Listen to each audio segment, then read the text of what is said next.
नमस्ते प्यारे बच्चों, मैं महेश राठौर। आज हम सीखने वाले हैं बीजीय व्यंजकों का गुणा कैसे करते हैं। प्यारे बच्चों, अगर आपको बीजीय व्यंजकों का गुणा करने में कोई भी दिक्कत या समस्या होती है तो आप इस वीडियो को लास्ट तक देखिए, जिससे आपके सारे डाउट क्लियर हो जाएंगे और आपको बीजीय व्यंजकों का गुणा करने में कोई भी समस्या नहीं होने वाली इस वीडियो को देखने के बाद। तो प्यारे बच्चों, शुरू करते हैं और लेते हैं पहला क्वेश्चन। पहला क्वेश्चन है यहाँ पर कोष्टक के अंदर x-6 और उसका गुणा करना है कोष्टक के अंदर 4x+9 से। तो इसका गुणा कैसे करेंगे? तो बच्चों इनका गुणा कर लेंगे। तो यहाँ पर लिखेंगे हम हल, जो हमें दिया है वो लिख लेंगे। क्या दिया है? x-6, उसका गुणा करना है 4x+9 के साथ। तो प्यारे बच्चों, पहले इस x का गुणा इस पूरे में करेंगे, फिर -6 का गुणा पूरे में करेंगे। कैसे करेंगे? यहाँ पर देखो, तो इस x का गुणा पहले 4x+9 में करेंगे, है ना।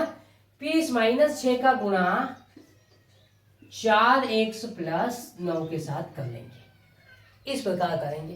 तो देखो, ये x है तो इसको हम क्या पढ़ेंगे? 1x, और 1x का गुणा 4x में करेंगे।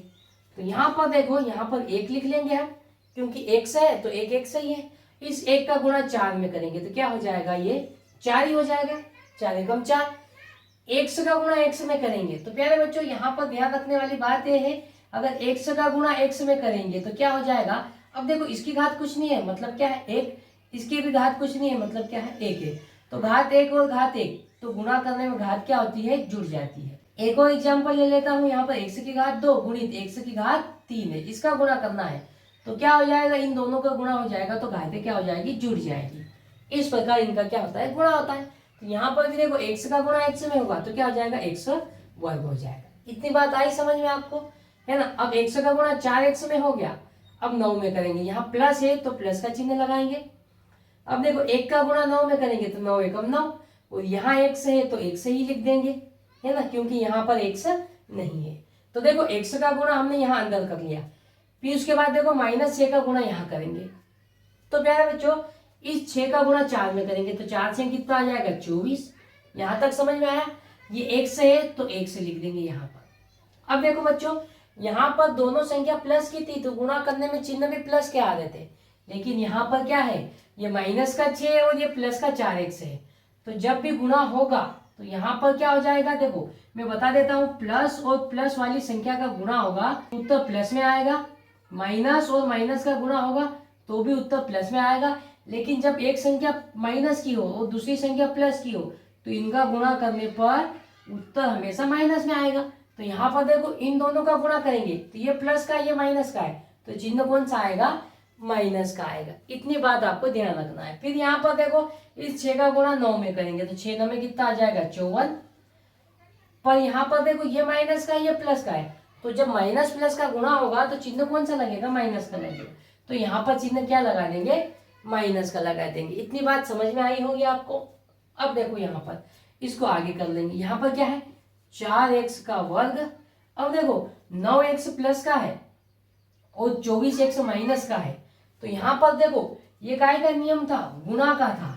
अब देखो, जोड़ के लिए क्या नियम लगेगा? जोड़ और घटाव के लिए क्या नियम लगेगा? ये देख लो बच्चों, जब भी दोनों संख्या प्लस की हो तो हम क्या करते हैं? उसको जोड़ते हैं और चिन्ह भी कौन सा लगाते हैं? प्लस का लगाते हैं। यहाँ पर ध्यान रखना, क्या लगाएंगे हम? चिन्ह लगाएंगे। अगर दोनों संख्याएं माइनस की हो तो भी हम उसको क्या करते हैं? जोड़ते हैं, लेकिन उत्तर में चिन्ह कौन सा लगाते हैं? माइनस का लगाते हैं। ये बात समझ में आ गई? दोनों संख्या प्लस में हो तो जोड़ देंगे, चिन्ह भी प्लस का लगाएंगे। दोनों संख्या माइनस की हो तब भी हम जोड़ेंगे, चिन्ह कौन सा लगाएंगे? माइनस का लगाएंगे।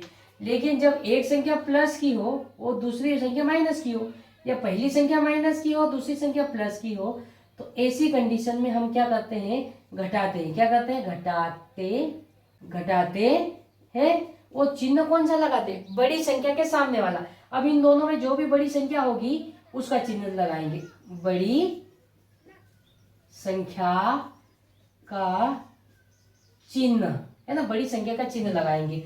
तो ये हम यहाँ पर समझ लेते हैं। तो यहाँ पर देखो, 9x प्लस का है और 24x माइनस का है, तो हम यहाँ पर देखो एक संख्या प्लस और माइनस की होती है तो क्या करते हैं, हम घटा लेते हैं। तो 24 में से 9 घटाएंगे कितना आ जाएगा, 15 आ जाएगा। तो यहाँ पर 15 एक्स लिख दे। देखो 24 एक्स में से 9 एक्स घटाया तो कितना एक्स बचेगा, 15 एक्स बचेगा।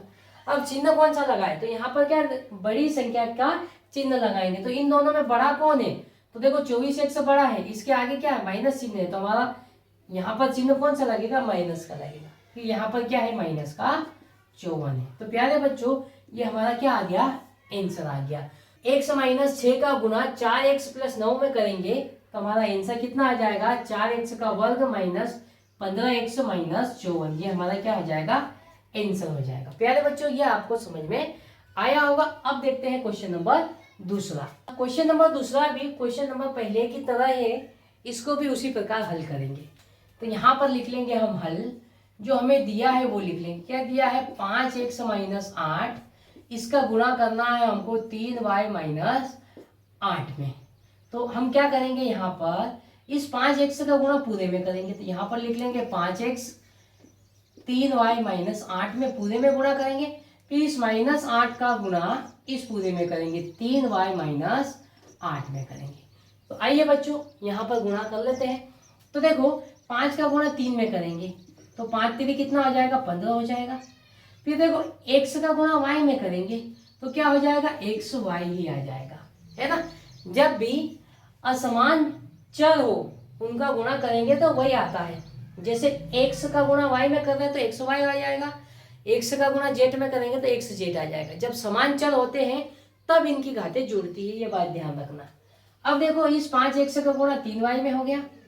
अब 5x का गुणा 8 में करेंगे तो 5 और 2 40, यहाँ x है तो यहाँ x लगेगा। अब देखो चिन्ह कौन सा लगा है, तो ये प्लस की संख्या ये माइनस की संख्या है, तो गुणा करने पर चिन्ह कौन सा आएगा, माइनस का आएगा।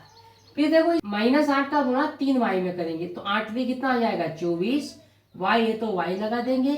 अब देखो बच्चों ये माइनस का ये प्लस का है तो चिन्ह कौन सा आएगा, माइनस का आएगा, है ना।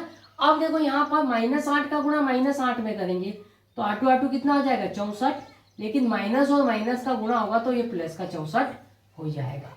अब देखो चेक कर लेते हैं कुछ घटेगा या जुड़ेगा। तो यहाँ पर देखो कोई भी संख्या जुड़ेगी या घटेगी नहीं, क्योंकि ये क्या है, असमान चर वाली संख्या है और असमान चर वाली संख्या जुड़ती या घटती नहीं। जुड़ेगी और घटेगी कब, जब समान चर होंगे तब। तो हमारा आंसर क्या आ जाएगा, 15xy minus 40x minus 24y plus 64। तो प्यारे बच्चों ये हमारा क्या हो जाएगा, आंसर हो जाएगा। तो बच्चों इस प्रकार हम बीजीय व्यंजकों का गुणा स्टेप बाय स्टेप बड़े ही आसान तरीके से हल कर सकते हैं।